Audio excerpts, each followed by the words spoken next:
सी सब India is a democratic country, हर इंसान को हक है अपनी बात कहने का, लेकिन जब आप एक पॉपुलर पर्सनालिटी हो, आप कोई बात अगर कह रहे हो उसमें फ़र्क है, और आप किसी बात को स्टैब्लिश कर रहे हो कि मैंने अपने धर्म की वजह से, कुरान में ऐसा लिखा है। बीइंग एन इंडियन, हम सब बहुत रिस्पेक्ट करते हैं हर रिलीजन की, लेकिन कुरान को बेस बनाकर कि मेरे धर्म में ऐसा लिखा है कि ये चीज़ करना गलत है, वो चीज़ करना गलत है, मेरे नज़रिए से ये गलत है। अगर आप बॉलीवुड क्विट करना चाहते हैं, ये टोटली आपका डिसीजन है। जब आपकी फिल्म सुपर हिट हुई थी, 300 करोड़ 400 करोड़ जब फिल्म ने कमाए थे, तब आपने ये नहीं कहा कि मेरे कुरान में ऐसा नहीं लिखा है कि कि मैं एक्टिंग करूँ और ये करूँ। अब जब आपकी दोनों ही फिल्में सुपर हिट हो चुकी हैं, दोनों ही फिल्में अच्छी चली गई हैं, अब अचानक से ऑल ऑफ अ सडन ये चीज़, आप किसी चीज़ से डील कर रहे हैं, उसको कहने का एक अलग तरीका होता है। आप ये कह सकती थी कि मेरी तबीयत ठीक नहीं है, या I am not happy with my profession और the work that I am doing, और I am not happy in Mumbai. तो बात अलग है कि आप क्विट करना चाहती हैं, आप एक अलग लाइफ जीना चाहती हैं, that is totally your call, हर इंसान की चॉइस है। लेकिन ये कहना कि मेरे कुरान में ऐसा लिखा है और मेरे रिलीजन में ऐसा लिखा है, वो कहना सरासर गलत है मेरे हिसाब से। ये मेरा ओपिनियन है, किसी का कुछ भी हो सकता है, बट मेरे नज़रिए से ये सरासर गलत चीज़ है। और इंडस्ट्री में हर इंसान आता है अपना नाम कमाने के लिए आता है, लेकिन इतना बड़ा एक ये स्टेटमेंट दे देना इज़ टोटली पैथेटिक। जी, ज़ायरा वसीम के पास आमिर खान थे। अगर हम बात करें, बैकड्रॉप की बात करें, तो कुछ एक्टर्स के पीछे अगर आप कह लो सलमान खान है, कुछ एक्टर्स के पीछे शाहरुख खान है, कुछ एक्टर्स के पीछे आमिर खान है, कुछ एक्टर्स अपने दम पे हैं। आप किसी के दम पे लॉन्च हो सकते हो, आप किसी के दम पे फिल्म हासिल कर सकते हो, लेकिन आप किसी के दम पे बॉलीवुड में टिक नहीं सकते, क्योंकि बॉलीवुड खुद भी नहीं टिक सकता अगर टैलेंट नहीं है तो। That is the foremost thing. और उसके अलावा अगर मैं बात करूँ, जिस तरीके से ज़ायरा वसीम ने कहा, दोनों पिक्चरें उनके आमिर खान के साथ थी, उससे ज़्यादा और क्या चाहिए। और ये बिल्कुल ही बेसलेस बात है, क्योंकि चाहे अजय देवगन हो, चाहे खान्स रोल नहीं करते हैं बॉलीवुड, लेकिन एक उन्होंने वो मुकाम हासिल किया है अपना। वैसा ही अजय देवगन का भी मुकाम है, और वैसा ही अक्षय कुमार का भी मुकाम है, वैसा ही अगर हम कार्तिक आर्यन की बात करें, तमाम एक्टर्स का वैसा ही। इट डिपेंड्स कि आप इंडस्ट्री से क्या ले रहे हो, और आप ऑडियंस को क्या दे रहे हो, और आप इंडस्ट्री को क्या दे रहे हो बदले में। मीडिया का प्रोफेशन, लोग ऐसे बोलते हैं, चाहे मीडिया हो गया या इंडस्ट्री हो गई, लोग बहुत बदनाम करते हैं, लेकिन इट इज़ नॉट ट्रू।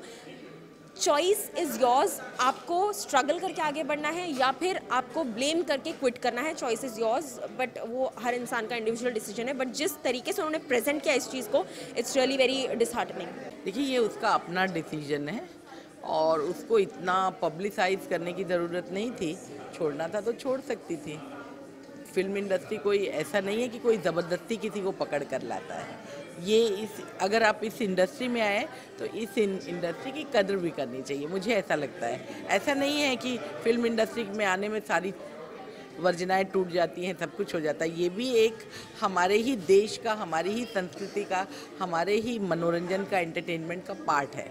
तो मुझे ऐसा नहीं लगता है कि इसमें अपनी मर्जी अलग होती है, उसको धर्म से जोड़कर ज़बरदस्ती किसी यंगस्टर को कोई फिल्मों में काम करना पाप नहीं है। हाँ, आपने अगर गलत रास्ता चुना है, कुछ आपके साथ गलत हो गया, तो इसका मतलब ये नहीं कि पूरी इंडस्ट्री को हम खराब मान लें। मज़हब की बात नहीं है, लेकिन अक्सर ये देखा जाता है कि मज़हब औरतों के बहुत खिलाफ रहता है। जो पुरुष है उसको आज भी बहुत अधिकार है। जैसे हमारे संसद में अभी तक जो आधी आबादी, या जो कहना चाहिए औरतें जो हैं, उनको आगे नहीं आने दिया गया है। राजनीति भी ऐसी ही, जब मैं पॉलिटिकल जर्नलिज्म कर रही थी तब मैंने ये देखा था कि पॉलिटिकल जर्नलिज्म में औरतें बहुत कम आती हैं, क्योंकि ये उनकी जगह नहीं मानेगी। इसी तरह इस टैबू को हमें तोड़ना चाहिए। और ज़ायरा वसीम हमारे देश की एक नौजवान पीढ़ी को प्रतिनिधित्व करती है। उन्होंने एक फिल्म भी की है, मुझे ऐसा नहीं लगता है उनका तो कोई बैड ऐसा एक्सपीरियंस है नहीं। तो उनको ये उनकी अपनी मर्जी है, उनका अपना डिसीजन है, बालिग हैं, तो वो अपने हिसाब से सोचें। और मुझे नहीं लगता है, मुझे ये भी लगता है कि उन्हें छोड़ना नहीं चाहिए, क्योंकि जब उन्होंने 2 फिल्में कर ली तब उनको नहीं लगा, और अब अचानक से लगने लगा। तो ये भी एक बहुत दुखद पहलू है। मुझे ऐसा नहीं लगता है कि उनको छोड़ना चाहिए। देखो, मैं ना इस चीज़ को सुन के, पूछ के, देख के कहीं ना कहीं अब ऊब सा गया हूँ। इस टॉपिक को ख़त्म कर देना चाहिए। किसी भी इंसान को जिसको अपने काम से प्यार ना हो, उसे पब्लिसिटी देने का कोई मतलब ही नहीं है, मुझे ऐसा लगता है। और अपने मज़हब को, अपने धर्म को बीच में लाना, मुझे नहीं लगता ये बहुत ज़रूरी है। सिर्फ ये एक है चल रहा है, जो मार्केट में कुछ टाइम जो पिछड़े हुए हैं या जो पब्लिसिटी की जिनको ज़रूरत है वो लोग करते रहते हैं ऐसा।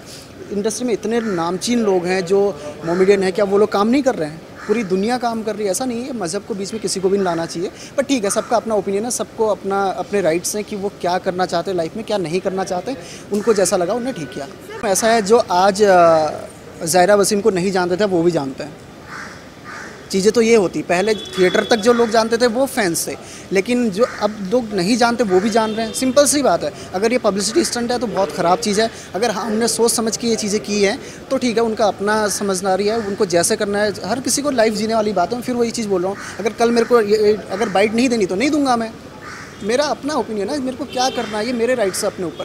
तो उन्होंने जैसा भी किया वो ठीक है, मुझे किससे कोई दिक्कत नहीं, बट मैं ये चाहता हूँ किसी को भी मजहब बीच में नहीं लाना चाहिए था।